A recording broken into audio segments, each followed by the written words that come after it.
আমার চ্যানেলের প্রিয় বন্ধুগণকে অশেষ ধন্যবাদ জানিয়ে শুরু করেছি আজকের টিউটোরিয়াল।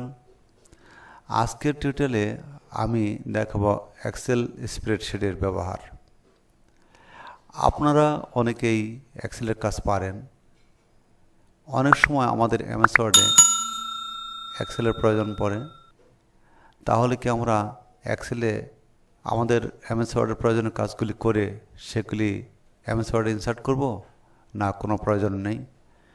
মাইক্রোসফট কর্পোরেশন এমএস ওয়ার্ডে এক্সেল স্প্রেডশিট নামের একটি সফটওয়্যার যোগ করে দিয়েছে। এমএস ওয়ার্ডের যে সকল কাজ আমাদের এক্সেলের মাধ্যমে প্রয়োজন পড়ে সেই কাজগুলি আমরা এই এক্সেল স্প্রেডশিটে করে এমএস ওয়ার্ডে ইনসার্ট করতে পারি। এবং এক্সেল স্প্রেডশিটে এক্সেলের সকল কাজই এখানে করা যায়। ইলাস্ট্রেটরে যে কোনো টেক্সটকে যেমন দৈর্ঘ্য প্রস্থে বাড়ানো যায়, সেই কাজটি আজকে আমি আপনাদেরকে এক্সেল স্প্রেডশিটে দেখাবো। তো চলুন ভিউয়ার্স, আর কথা না বাড়িয়ে আমরা মূল কাজে চলে যাই।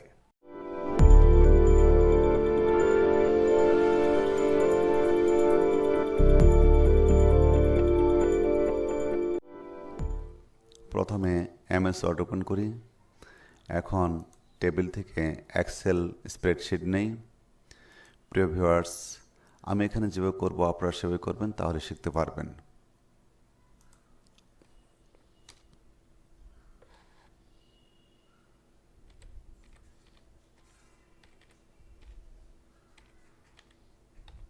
এন্টার দেই। ইচ্ছে মতো ফন্ট সাইজ নেই। এখন এখানে একটি টেক্সট লিখি।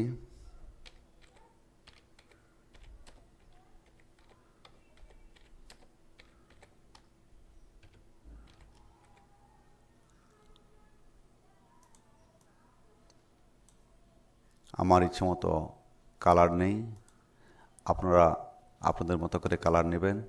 বাইরে ক্লিক দেই,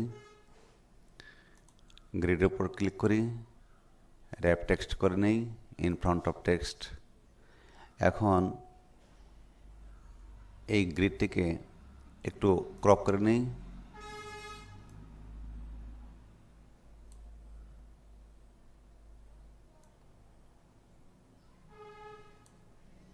বাইরে ক্লিক দেই।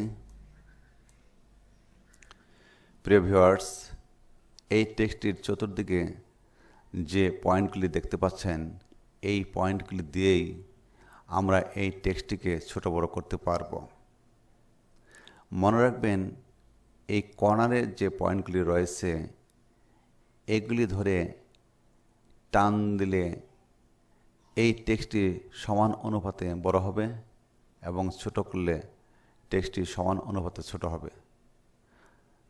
দেখুন, আমি টান দিচ্ছি, টেক্সটটি সমান অনুপাতে বড় হয়েছে। আবার যদি ছোট করি, সমান অনুপাতে ছোট হচ্ছে। ডানে এবং বামে যে পয়েন্ট রয়েছে এগুলি ধরে টান দিলে টেক্সটটি দৈর্ঘ্যে বড় হবে এবং উপরে এবং নিচে যে পয়েন্ট রয়েছে এগুলি ধরে টান দিলে টেক্সটটি প্রস্থে বড় হবে। ঠিক তার উল্টো যদি ছোট করি তাহলে প্রস্থে ছোট হবে, এবং যদি ডাইনে বামের পয়েন্টগুলি ধরে ছোট করি তাহলে টেক্সটটি দৈর্ঘ্যে ছোট হবে। দেখুন, আমি এখানে ডান দিকে টান দিলাম, টেক্সটটি দৈর্ঘ্য বড় হয়ে গেল। আমি নিচের পয়েন্ট ধরে টান দেই, প্রস্থে টেক্সটটি বড় হয়ে গেল। এখন এটিকে ড্র্যাগ করে একটু এদিকে নিয়ে আসি। আমি আর একটু বড় করে নেই, এখানেও একটু বড় করে নিলাম। এখন এখানে আমার যে ব্লার গ্রিড লাইন রয়েছে সেটিকে দূর করে দেই, এজন্য ক্রপ করে নেই।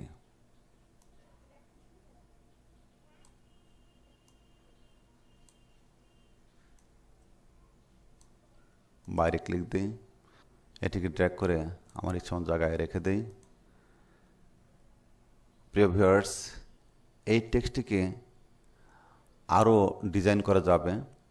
যদি সেই ডিজাইন আমি এখানে দেখাই তাহলে টিউটোরিয়ালটি বড় হয়ে যাবে। কাজেই আমি এখানে আর সেই ডিজাইন দেখাবো না। এটিকে যেভাবে ডিজাইন করা যায় তার জন্য আমি এরপর একটি টিউটোরিয়াল দেব। সেই টিউটোরিয়াল দেখে আপনারা ডিজাইন করা শিখবেন। আজকের এই টিউটোরিয়ালটি যদি আপনাদের ভালো লাগে তাহলে অবশ্যই কমেন্ট করে জানাবেন, লাইক দেবেন, শেয়ার করবেন, আর প্লিজ সাবস্ক্রাইব তো করবেনই। আর যে কোনো নতুন টিউটোরিয়ালের নোটিফিকেশন পাওয়ার জন্য পাশে থাকা বেল আইকনটি বাজিয়ে দেবেন।